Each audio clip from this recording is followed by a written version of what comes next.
یکی از شب‌های تابستان شوهرش بلند میشه میره طبقه دوم، خونه من 2 طبقه میره طبقه دوم، اونجا میشینه هروئین درست میکنه. ولی ما با دخترم، بچه ها، زنم همه خوابیم ها.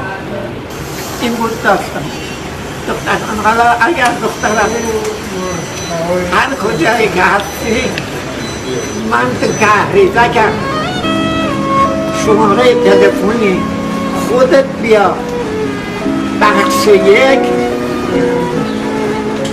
اتاق 3 اتاق 5 تخت 1 بابای تو اونجا خوابیده. اگر دلت